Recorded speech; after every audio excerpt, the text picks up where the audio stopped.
Raanan is fat and he's a Jew. He'll tell you something that you already knew. Your favorite movie sucks. Your favorite movie sucks.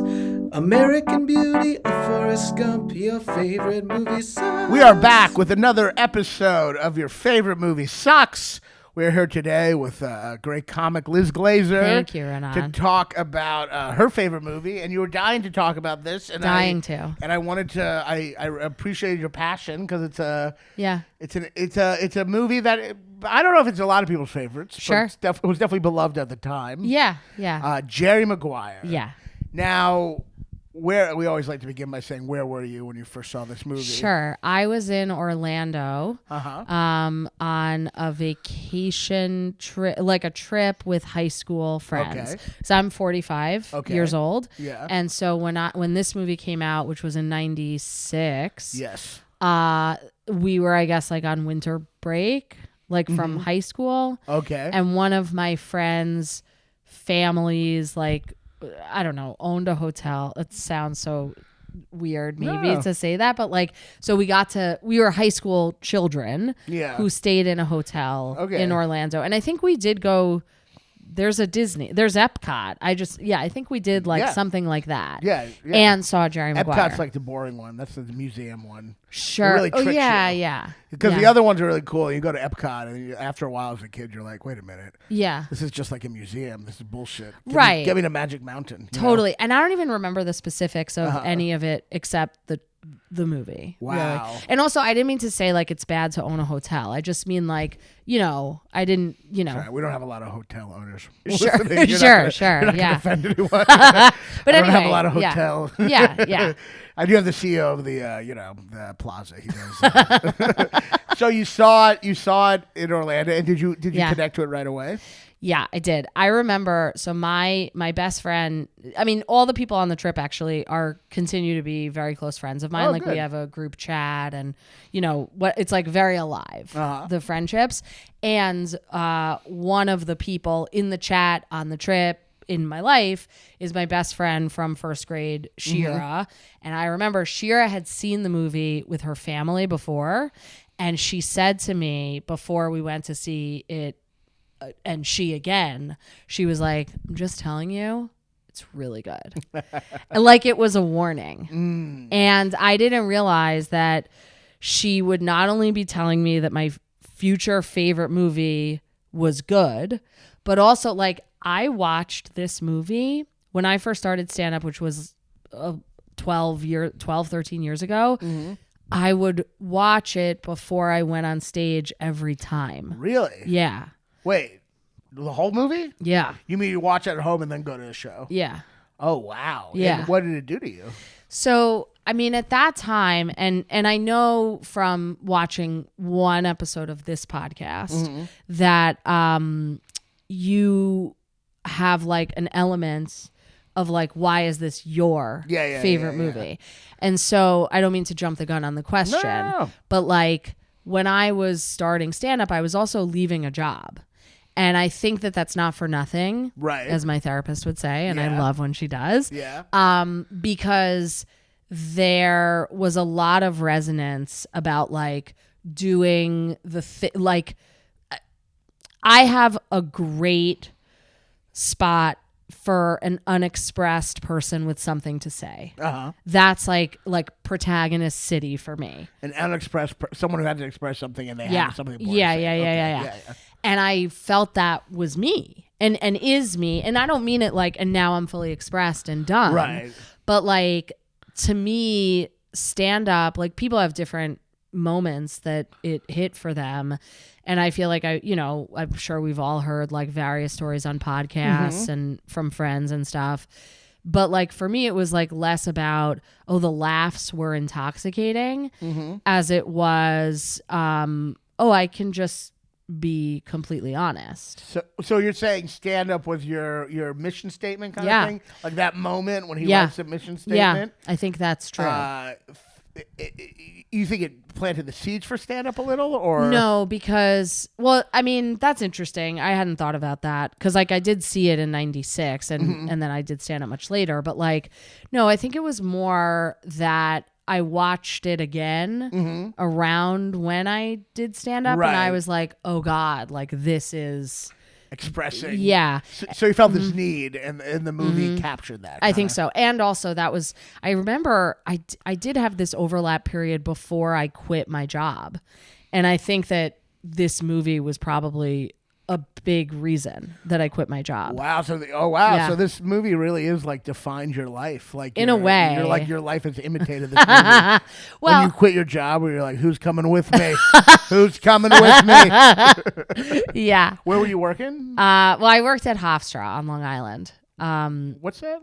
What? What's Hofstra? It's a university. Oh, okay. Yeah, totally. So you worked there, and then you quit that to do stand up? Yeah, I mean, basically, like, so I was a professor, and I had just gotten tenure, and that then. What was you a professor of? Law. Oh wow. Yeah. So, and I did that I was doing that for 7 years before I ever did stand up. I visited at Northwestern Law School for the semester. That semester, I did stand up for the first time. I was like immediately just taken by, like, the moment of it was the most similar to kissing a woman for the first time, in the sense that I was like, oh, okay. You should say like, you're a lesbian. Or... Oh, yeah. Yeah. So, but sorry, I just came out. Yeah. And yeah, so that's what it felt like. Did you come out later? Like, ish. I mean, it wasn't later at the time, because I feel like now kids come out at like 5. Yeah. But they come out in the womb. He's gay. Right. Totally. So yeah. Although I have this joke that I have a 1-year-old daughter, and I'm like, she's straight. Because, well, the thing is, I mean, it's in the joke, but also in real life, it's like, I can tell by how she clutches her swim instructor, because she has this guy of a swim instructor, but like the way, like when babies are in swim, they're basically like just hugged. Yeah. And like carted around a pool and whatever. And so it's just like funny. She feels protected by him. Yeah, like, and like, he's a great guy. It seems, you know. So she's gonna be searching for that her whole life. It's just like, I don't know, of course, but like, you know, the instructor was like the Jerry Maguire to the little kid. Yes, like, exactly. That father figure he was looking for. Right, totally. So yeah. Well, okay. So anyway, but yes, it was opening in that way. Well, yeah, like, I guess that's what I wondered. Did it speak? Did come in? I don't know. Did come? It sounds like you came out later. 21. So did. Yeah. Did you know at that point? Did somehow Jerry Maguire have in the mission statement that expressing something unexpressed? Was that? Do you think that was there? I don't know. No? I mean, it's was an that interesting a superficial psychoanalysis. No, well, it's not that it's superficial. It's just like, I don't know that when I was watching this at 15 or 16, that I knew I was gay then. Yeah. Even though I didn't like come out until later or whatever. But like, it was. I don't know that I was like carrying it with me then. You know what I mean? Like I just saw that movie. Did you see it? Chasing Amy. Do you know about it? Yeah. Wait. Oh, no. I you don't know it? Chasing Amy. Well, I thought you had a stutter or something. Is there a movie called Chasing Amy? There's a movie called Chasing Amy, which is really, it's good. And it's a documentary about a trans man who became a director and developed a relationship with Kevin Smith from Chasing Amy, because this director, Sav, I believe his name is, was so influenced by Chasing Amy that then like there was a documentary called Chasing Amy. Oh, wow. Yeah, it's good. But so anyway, I only bring it up because yes, I do feel this real resonance to Jerry Maguire, but having seen Chasing Amy, I'm like, but not like that. Right, you know? right. But in some sense, and especially Tom Cruise being closeted himself. Oh, sure. Right. Totally. That's interesting. Yeah, I mean, this is and you've, the movie obviously represented something in your childhood, but you also feel like it's it's not purely a no. And every single time I watch it, like there is still a part of me that really believed I was going to show up to here and you'd be like, honestly, I have no notes. I just like, and I am an academic, like in my soul in some way. And so I really prepared. You know, I sat both my mother and my mother-in-law down last night. They happened to be at my house for a week because my wife is at Auschwitz. Oh, really? Yeah, she was a very bad girl. Really? Yeah. You were? Yeah, like 4 months ago. Oh, okay. Yeah. Well, because it's March of the Living later in the week. Right. And so she has her shul trip. Oh, wow. Is that she's leading. Did they start in Krakow? Yes. Wow, I just did that. They did. I did that with my girlfriend. We were there like 4 months ago. Wow. I was thinking of proposing to her there, but romantic. Yeah, I know. But I probably get a couple rings from a bin or something. At first, is the shoe okay? At first, I was like, I don't know if she'd find it funny, right? Though. And then I'm like, should I even be with someone who can't find? I almost ended up not doing it because I was thinking, but we ended up going with Aruba. Oh, okay. Yeah, classic. Could you find a concentration camp there? No, there wasn't. Bummer. I just did it like on the beach. Okay, it was boring. Yeah. But wow, that's the first time there. Yeah. 2 Jews in a room. Eventually, we get talking to the Holocaust. I know. It doesn't take much. But anyway, yeah. So the grandmas are home with me for the week. Okay, because we should both endure a Holocaust, and no, it is great. I mean, it's whatever. It's very helpful, of course. But it was an evening activity last night. I was like, we're gonna watch Jerry Maguire. My mother-in-law had never seen it. My mother had, but she saw it again. And it is a crowd pleaser. Yes. Oh yeah, for sure. Right. And yes, I do. Every time I watch it, first of all, I cry at various points. Really? And it could start anywhere. Oh, interesting. Yeah. What are the parts you cry at? Well, last night I was crying at the opening montage. Really? Yep. Wow. Yeah. And what about it? I mean, okay. And I mean, I may cry through describing this, but okay. The thing that really gets me about this, and I don't remember the source of where I read it, and to be honest with you, I'm pretty sure it's true, but even if it's not true, it's genius enough to just be true. Mm-hmm. So I guess the inspiration for the movie was, this part? The Jeffrey Katzenberg thing? Or the? I don't know. There's two things. Okay. There's Jeffrey Katzenberg wrote a memo in Disney. Sure. But there's something else that's a sports thing, I think. Well, I don't know. I'm not sure. But I guess Cameron Crowe was like looking at the sports pages, sees a picture of like a sports player, and then there's somebody cut off on the side. Oh, like that picture in the movie. Right. And then the part of the opening monologue is I'm the guy on the other end of the picture. And it's like, first of all, who can't relate to like being the guy cut off in the newspaper picture? Right. Fine. And so he says that in the opening monologue. I don't remember if that's exactly. I tried to make note of when I was watching last night, like when I cried, but it may have been that. It may have been, something even earlier or whatever. Mm-hmm. But he definitely says that at the beginning. Right? Yeah. I'm the guy you don't see. Yeah.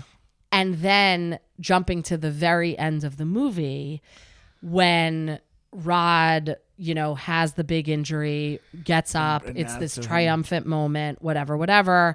And then all of the reporters are surrounding him. Yeah.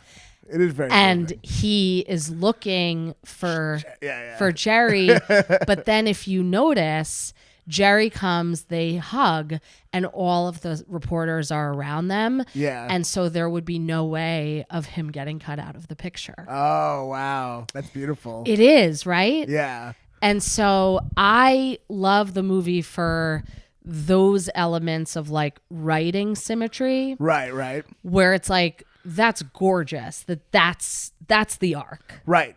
And that's him achieving the thing he set out in the mission statement. 100%. Right? And it's not on the nose. No. Like, it's so a thing. I don't even think I knew that part of it until like. No, I didn't realize that till just now. I was like, you're right. Yeah. He's not, right. Because they don't show the picture, right? Correct. They don't show it. It's just if you think about it. Yeah, that's great. Yeah. No, I mean, the movie it is a crowd pleaser, but it deals with fairly deep themes. I mean, there's a question of how like is this idealism believable? But there is, is that the but like it definitely deals with this. I mean, a lot of his movies. Have you seen it? Like his other Almost Famous. Yeah. A lot of his movies deal with this tension between idealism and cynicism. Right. And like the Almost Famous, very much the pure what you came into it for. And how that's forgotten. And that's my wife's favorite movie. Oh really? Yeah. Oh wow, you're just Cameron Crowe fans, huh? I guess. Yeah. Yeah, I mean it is a powerful thing, especially as stand-ups. I mean, boy, do you lose that so quickly. That like for sure, that joy. You know what I mean? Yeah, totally. And also, I do want to say I did read the mission statement because it is available online. Oh, really? Yeah, and I hadn't read it. I think I had maybe read it once. So they wrote a whole mission statement. It's on for the movie. I think I don't know if it was written after or before. I'm not sure historically, but like if you go to Cameron Crowe's site, it's there. Oh, interesting. It feels like good for having been written by that character in this movie. Right. It's not good, but the thing that resonated the most for me was travel hack, because he does those in the mission statement. If you're packing on a trip a garment bag, leave the plastic from the dry cleaner on the clothes because it's an extra layer. It'll prevent wrinkles. And I was like, that's honestly helpful. Yeah, it is helpful. I didn't know he gives advice in it. It's just that one piece. It is interesting because like the memo or mission statement plays such a big part of the movie, but you only get like one or two lines. Correct. And yet people are talking about it the whole time. Right. Well, and one thing I noticed too last night is because my mother-in-law, it was, you have a joke about how your mom, I believe this is an old joke of yours, that your mom is Montessori and like. Oh, no, that's not me. Montessori? Or maybe that your mom is a school teacher. Yeah. And she speaks like a school teacher. Yeah, you really threw in a... Right, sorry. a specific school thing. Well, no, because my mother-in-law is Montessori all the way. Okay. But I think of that joke of yours whenever I'm around my mother-in-law, because my mother-in-law is, I'm like, this is not important for me to develop learning. Like, I don't need the whole question in the next sentence. Like the reason that my mom still does that. Right. Yeah. And so anyway, so I was thinking about that with my mother-in-law. But as you can imagine, with somebody who shares that quality of your mother, as my mother-in-law does, that after the movie we had a full round table about the movie. Yeah, and something. Did they like it? Yes. Yeah. Well, yeah. And so my mother-in-law was saying that everybody grows through their relationships in the movie, and that they grow through modeling other relationships around them in the movie, which I was like, that is true. It feels like that they by modeling, like how so exactly? Meaning like that Jerry is like, has a model in Rod for the marriage. Right. And that's like the thing he's wise about, Rod. Right, part. Of course. Yeah. Well, okay. But I feel like I was going to say another thing that my mother-in-law said, but I'm not sure.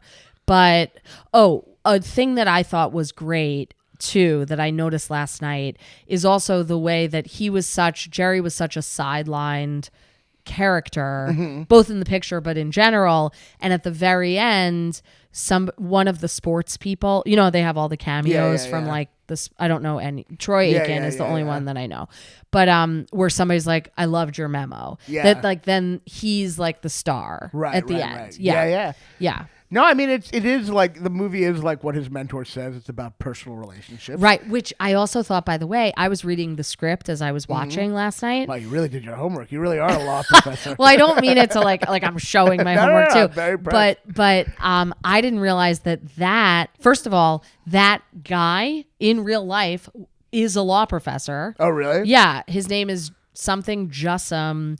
And I'm guessing he's emeritus or retired. He's 90, and he was a law professor and is still on faculty. He's not an actor, but he read one thing because he was in a production movie. And I'm like, but why was he there? And it's like such a who cares type of thing. About the mentor. Yeah, Dickie Fox. That I thought I just assumed he was a famous sports guy or something. I was like, who is this guy? He was in that, and that's it. Wow. Isn't that crazy? But it's not in the script. It's not in the original like PDF. Insert, that whole runner, which I was like, that is such a smart thing for the movie because it's so character building for Jerry. Yes, it's what he is trying to. Correct, and also it's such like a Tom Cruise perfect protagonist. It's so funny. Type. Yeah. Well, I'm sorry, I didn't mean to interrupt, but no, please. There's this old bit this comic does about how every Tom Cruise movie he has like a father figure. Oh, interesting. That like, and it's just funny that even in this movie they inserted it afterwards a father figure. It's like, wait, we can't have a Tom Cruise movie without a father figure. He's unattended. There's always got to be a Paul Newman or a Robert Duvall or a Tom Skerritt. Interesting. So like they reinserted the father figure. Yeah. But I was like, oh, that's so interesting. That wasn't part of the movie because I think. You know, I don't love all Tom Cruise movies because I don't love action movies. I can't. I'm just like, I'm asleep during the war or whatever. I actually find it really helps to go to sleep. Like action movies, I'll fall asleep in an action movie. No, same. I find the shooting to be like very sleep inducing. Because it just ends up sounding the same and then you just fall asleep. Right. There is something very monotonous to me about it. 100%. And so I haven't really gotten into like, you know, the Top Guns or the Mission Impossible. Right. Well, Mission Impossible is fun. And I've seen some of them because it's like, okay, we're going, it's Thanksgiving or whatever. Yeah. But I think he's so like well suited for a role where there's like a mission and that kind of thing. And I really resonate with that. Not that I always have one, but I feel like I'm my best self when I do. Yeah. And so, so I really appreciate like the mentor running thing. I find this movie I agree with that. I find this movie like a lot of movies like there's something about 90s movies where you watch them and you're like, God, what were people worried about back then? I know. Because things seem so bleak now. Yeah. And I find movies like Jerry Maguire, the optimism in it, it's almost like further pushes a knife in from what the situation is right now. Yeah. Because it's so hard to have that. Because it is an optimistic movie. Yeah. I mean, ultimately, to me, the movie is a somewhat optimistic view of capitalism. The fact that you could have... The fact that as horrible as capitalism is... Right. It doesn't have to be completely torn down, that you can find meaning within it. Sure. So, like, you know, he is trying to... Basically, it's saying you can... make money and have a living and also have values. Well, I think like beyond the mission statement, the monologue that brings that point home, which I agree with, is when they're coming, they both have plane bags. Yeah. And they're in, I think, Indiana or something. And it was the game before he gets hurt. Yeah. And it's Rod and Jerry walking at night. Uh-huh. And then he says, okay, well, if we're friends, then we could say whatever to each other. He's like, you know why you don't have, and I'm going to cry again because like I cried during that last night. And it's like, basically that monologue's purpose was, listen, if you play with your heart, the money will come. Right. Which in a way is kind of like, ugh, like why does it have to be about capitalism? Well, I mean, it certainly is. Like, the mission statement isn't him leaving the job. Correct. The mission statement is we can do this job where we cipher money off talent. Right. But we can do it with a positive way. You know what I mean? Yeah, totally. And it's tough to watch now just because, like, I mean, I guess in my heart I still believe that. I do too. I believe some kind of regulated capitalism is the answer.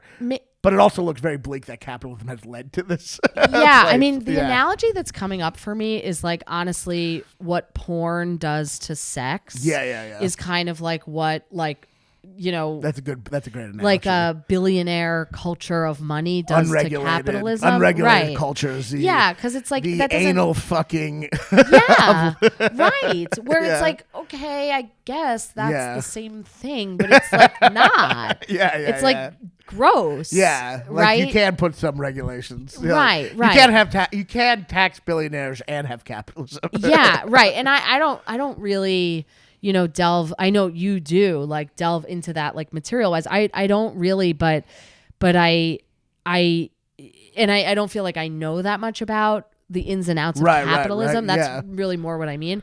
But yeah, like in the mission statement and like Jerry kind of wanting, you know, to have these relationships that breed money because, you know, like, and this didn't, I don't remember when I learned this, that I was like, oh, football players have to make all their money in like 5 seconds or else they'll die.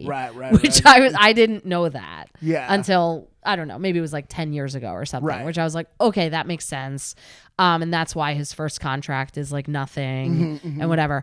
But anyway, so yeah, but it's like still about money. Yeah, I mean, it's not an anarchist film. It's not a Marxist film. Right. It's not saying tear it all down. Yeah. It's saying we can do this and have values. And that's, you know, it's, I guess there's this question of like, obviously it's a crowd pleaser. Yeah. But then there's another question. Is there truth to that? Outside of the crowd pleasing? Is there truth to this idea? You know what I mean? Yeah. And obviously, like, I'm not an anarchist. I never really understood. I feel like anarchy is bad. Sure. I mean, it doesn't seem like a great idea. Yeah, no. And I feel like most anarchists are dependent on other people who have a social contract of some kind. Sure. But it is interesting watching this movie to see how unregulated capitalism has led to a place where we're now, not to get political. They're all Bob Sugars. Yeah, and everyone's a Bob Sugar. Right. And and then this question comes. I mean, I guess we're veering away from the movie, but at the same time, it is part of what the movie question becomes: is this the inherent, inevitable place that capitalism goes to? Yeah. Or is it just the danger of not having values within the capitalist society leading to that, right? You know? Yeah, right. I mean, yes, that I take that question. Yeah. I love the like, because there's one part that the mentor, Dickie Fox, says, if this is empty, this means nothing. Right. And I don't know, like, I don't know if it's true. It feels like the message of the movie, it definitely resonates for me, like in my own life. Yeah. And like if I was just churning. That you can't juggle these things. Yeah, right. I mean, because I was watching it this time with an eye towards objections. Yeah. I just wanted to put forward some of my own. Yeah. That I'm still comfortable. So one, I was texting with my brother about that. He's a real cinephile and we've watched this movie together a lot of times. But I was like, why was Jerry allowed to be in his office for the rest of the day? Which I was like, I was wondering that. Yeah. Well, because I was asking my brother, I was like, they just escort him out. Right. And then my brother was like, oh yeah, he totally would have been escorted out. And it's pretty nice to him at that point. Totally.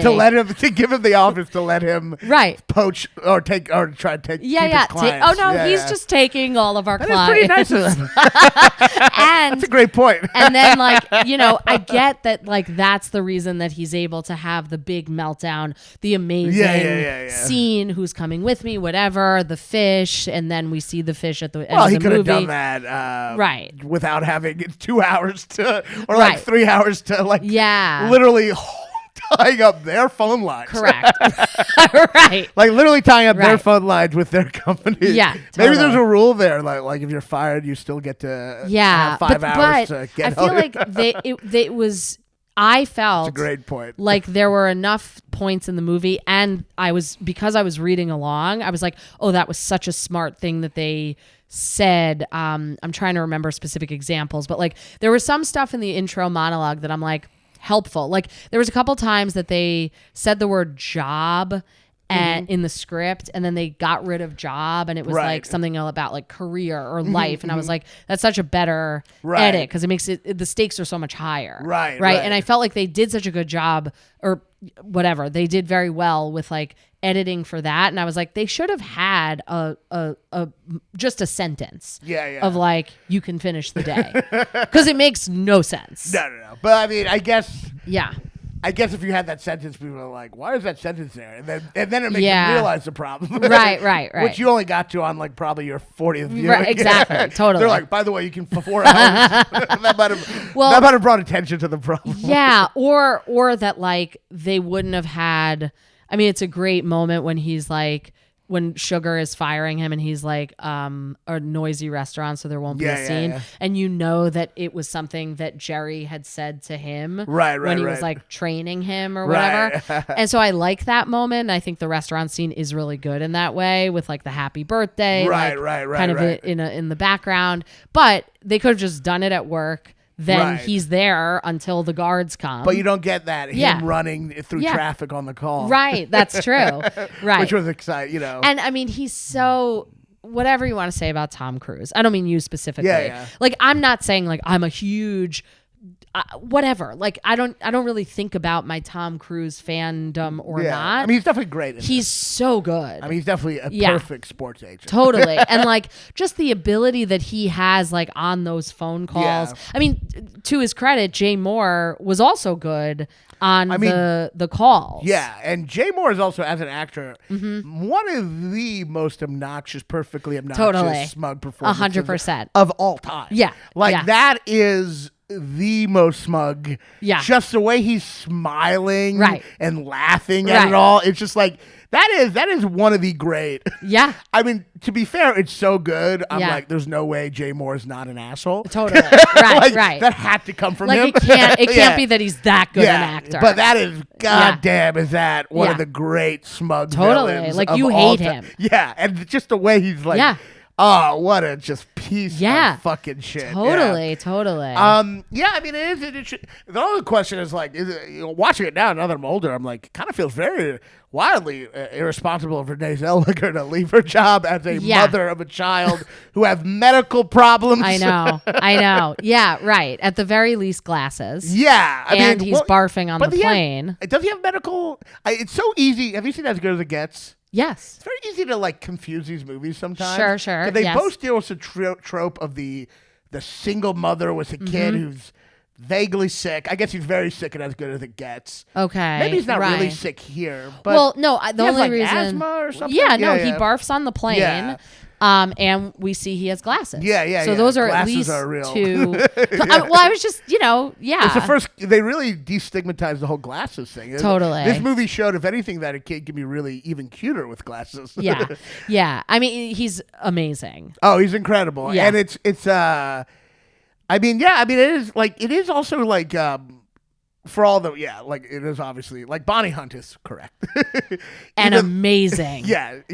That's one of the things that me and the grandmas were talking about is like how much. For my mom brought up a funny point where she's like, I can't say it with a straight face. She's like, what was that divorced women's group even talking about? And I was like, that's a fair point, mommy, because like it's like I understand, like you go to an AA meeting, fine, and it's not that people aren't just bitching and complaining the whole time, but my mother was like, but there wasn't an agenda. Right. It wasn't like it was also filmed so differently. It was like filmed in this really weird handheld documentary style that like it's just such a change of tone. But I love you're like, what is going on? The really, I don't know the actor's name, but the really like Jewy looking one where she's like, the holidays make me feel even more divorced. I mean, the constant chocolate eating and like it's amazing. Yeah, it is a fun part. Bonnie Hunt is really she's good. She's really made a great career out of the woman angry at men, but very practical, and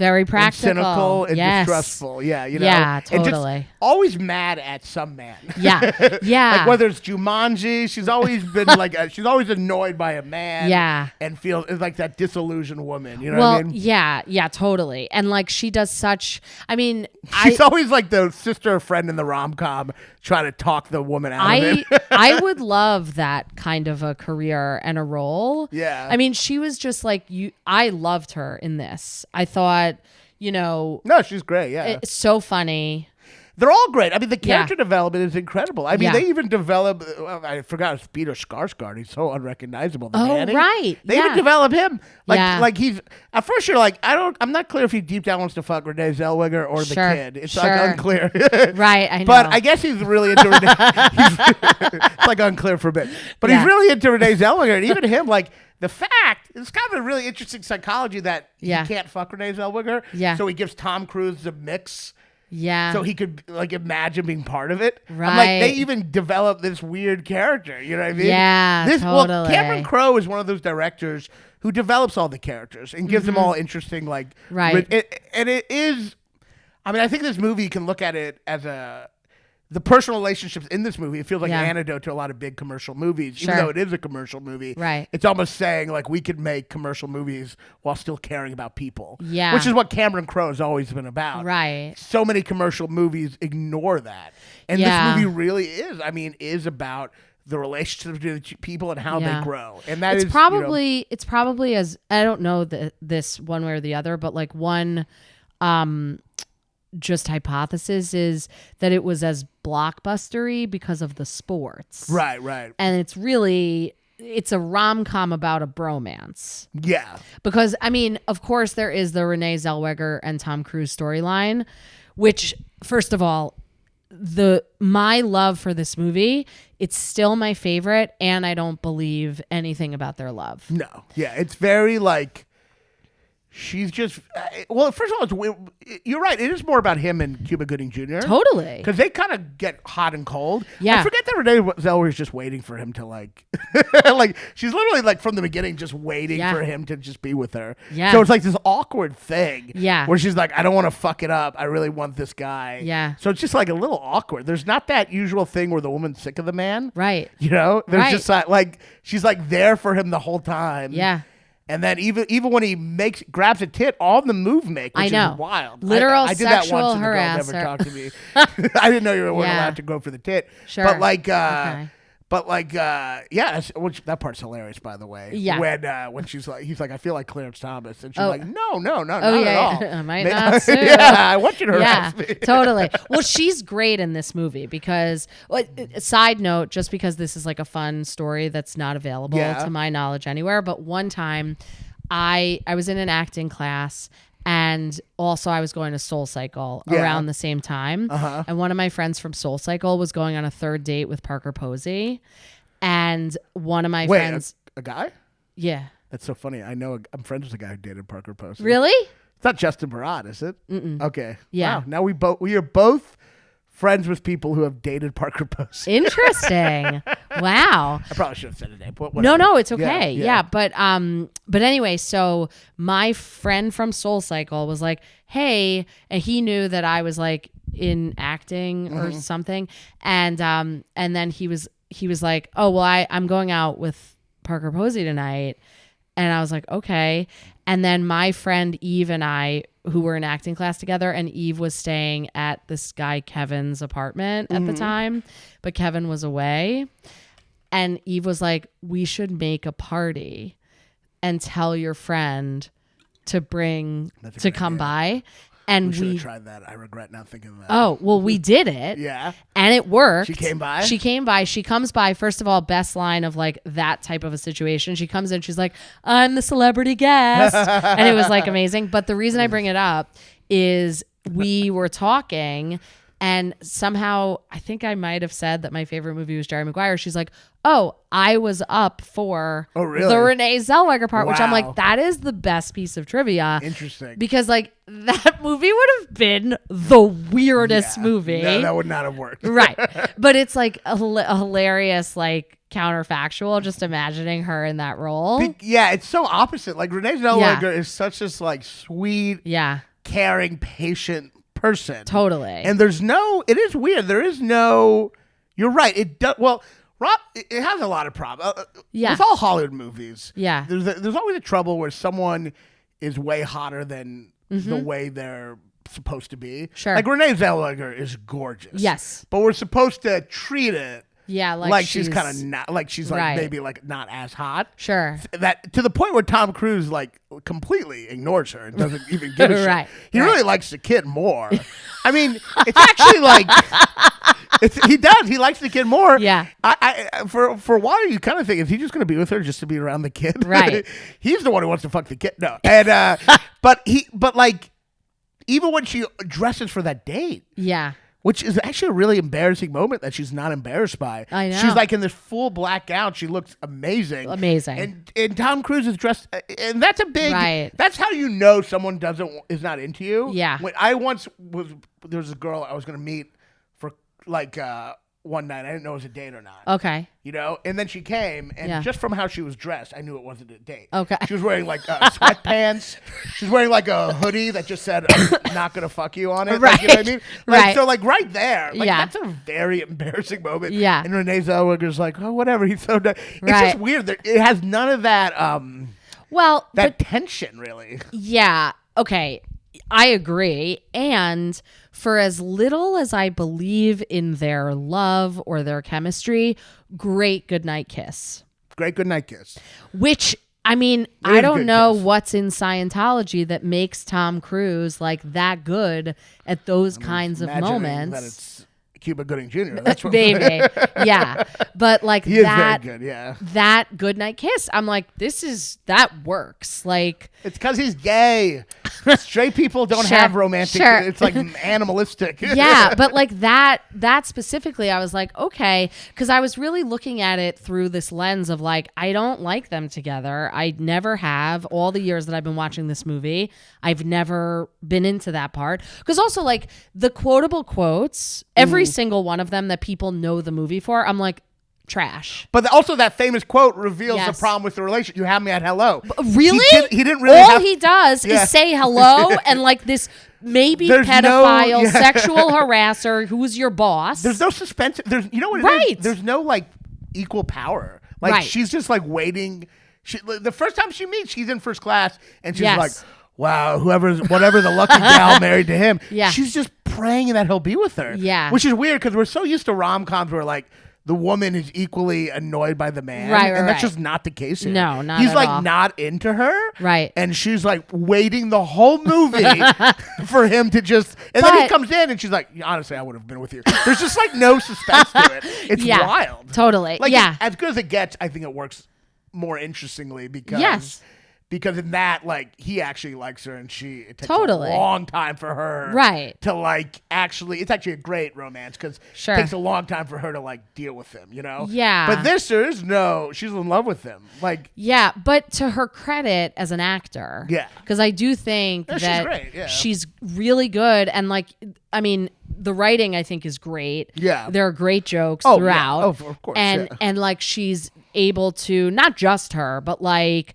you know, able to deliver them in a way that you're like, oh, she's got some sass and she's cool and or whatever. She does a good job of being that, like, you feel like, I feel like you know these women in life who really are, like, little hippy dippy inside and like really like are dreamers but also like soulful, you know what I mean? Sure. You could just see her like she just wants to be inspired. Yeah, you could see her getting really into like meditation and yoga. 100%. It wasn't really the culture back then. But and she's a yoga teacher. Yeah, totally. But it's also like, you know, I don't mean it like, oh, that's real, because I don't know if I exactly believe that, but like she does seem to have a kind of rich life. Yeah. You know, like in terms of like the sister's there and Chad is, you know, and she has her kid and then she's mourning the loss of this terrible guy, I guess, from before.